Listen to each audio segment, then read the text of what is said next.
Welcome to Cannes Lions 2025. Today I'm here with Laura Njoku. Okay, and what do you do? I'm an actor and content creator. Damn, so how long have you been doing this for? A very long time, but officially the last year, after leaving my role in 2024. When you say officially, is that because you're making more money from it, or what does that mean officially? It means giving my energy to that fully. I wasn't solely focused on content creation or acting because I was so busy working and, making a living. But now I can give my energy to it and fulfill my purpose with it. Amazing. And I know you're from a creative family, so what's kind of made you go down this particular path rather than maybe something that your siblings are doing? This has been a childhood dream. It's something that I've always imagined doing. Mm-hmm. I didn't know when I would fulfill it, but I've always had a passion for creativity and, fulfilling that, particularly in acting. Content creation came later on. I've always vlogged like family holidays and things like that. My first camera was a camcorder. Couldn't afford a DSLR. But before social media came, I've always been doing that. So it's something I've always wanted to do. Okay. And have you done any formal routes of going to any particular acting schools, or is it just collaborating and finding projects that kind of make sense that will help you grow? How have you gone about it? Yeah, both. I went to drama school. I did drama at school for GCSE, A-level. I went to drama schools. Amazing. I've done like drama workshops as well. But also you build relationships with people and you eventually collaborate on projects as well. So I've had the best of both worlds, and I'm now looking to continue building on that, continue learning. I've expanded my learning to combat and firearms and, making sure that I'm continually evolving my skill set. Right. Yeah. Right, so. Okay. I was going to say, how do you decide on projects that you want to work on? And, how do you kind of relate to the story if there is one? First and foremost, I feel like having a good relationship with the director, the producer, understanding what their vision is very important to me. I want to align with people who, think bigger than just the surface level, reasons behind doing a project. Some people just want to do it for the sake. Others want to do it because it has meaning behind it. So a lot of the time it's building that relationship first. And then when I hear about the story, I read the script and understand, is this filling a gap? Is this telling a narrative that hasn't been told before? Is this touching on a subject matter that needs more attention and exposure? If it is, then I'm down for it. And if it's not, it really is just understanding, like, why do I want to do this? Where is the alignment? And if I find a solid reason, I'm more than happy to participate. A lot of the times I just want to help friends as well and just give them an opportunity to fulfill the projects and dreams that they have.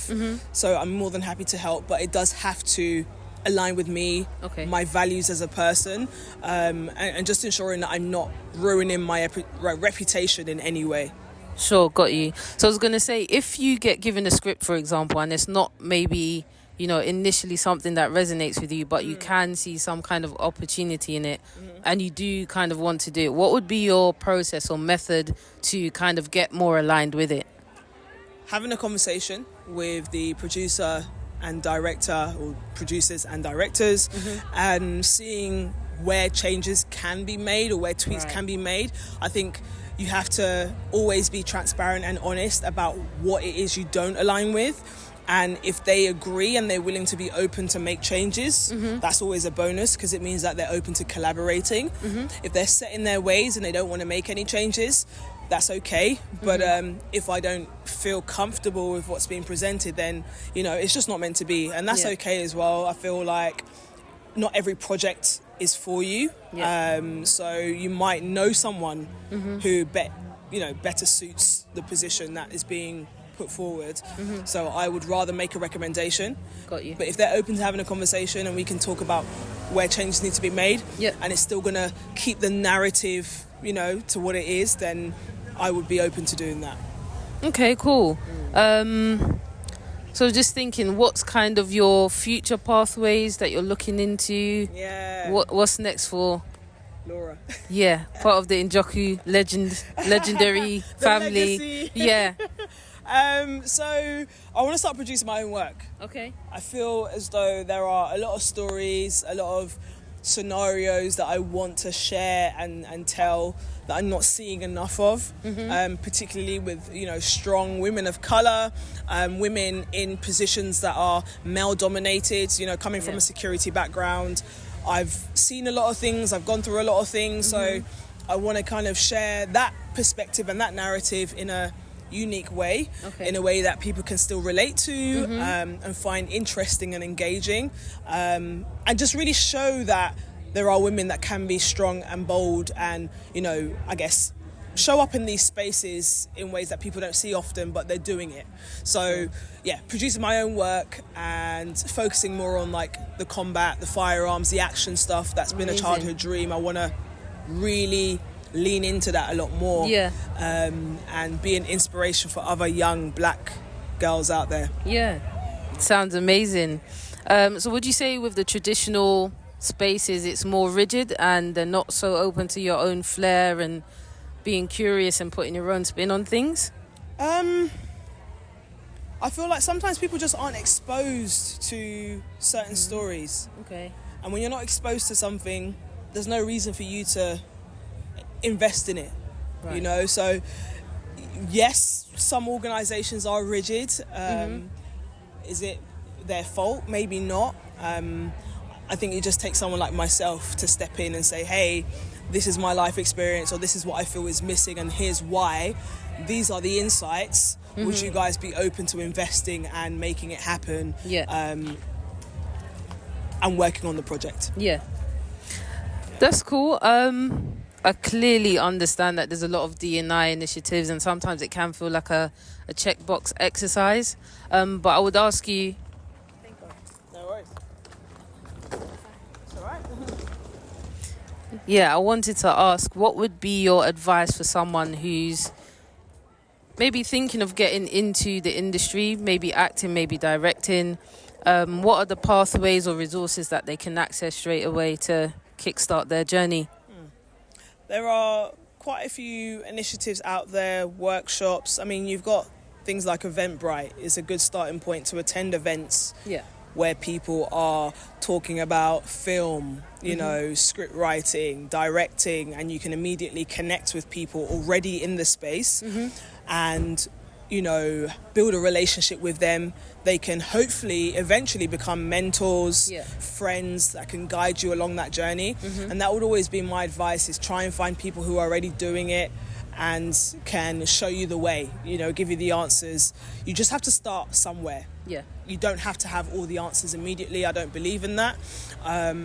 It literally is just one step at a time. And before you know it, the picture starts to build itself, and you find your way, and there's no one path. Everyone's journey is different. So I would say look at things like Eventbrite, go on Instagram, LinkedIn, search keywords, director, producer, filmmaker, so you can connect with, ask questions, be audacious. Just be audacious in wanting to learn and find out more.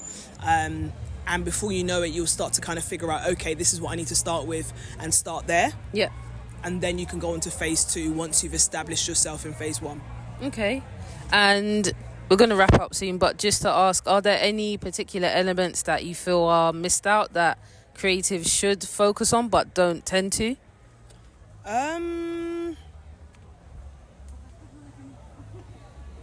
It's a good question.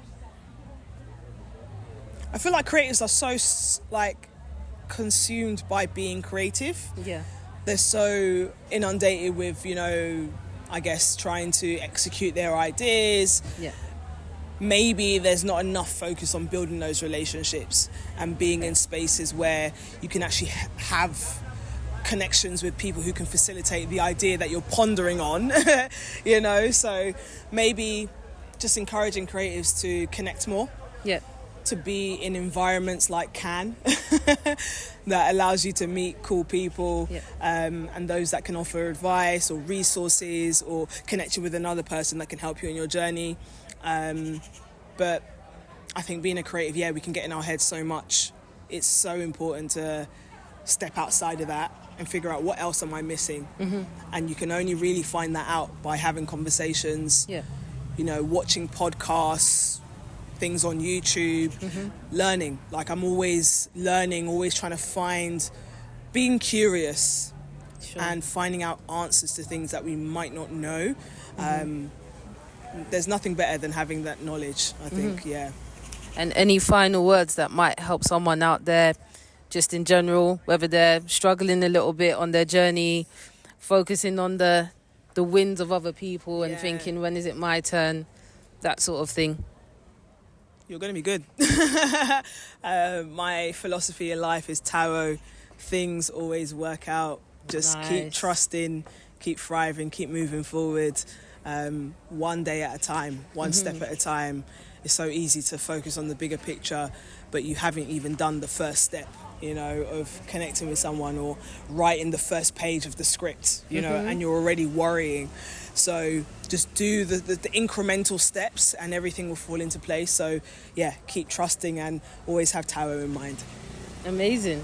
I love that. That's very unique. So it's been great having you. Thank you for taking the time. Thank you for having me. Yeah, where can we find you quickly? Laura Njoku on all platforms. That's LauraNjoku. LinkedIn, Instagram, TikTok. That's where you find me. Amazing.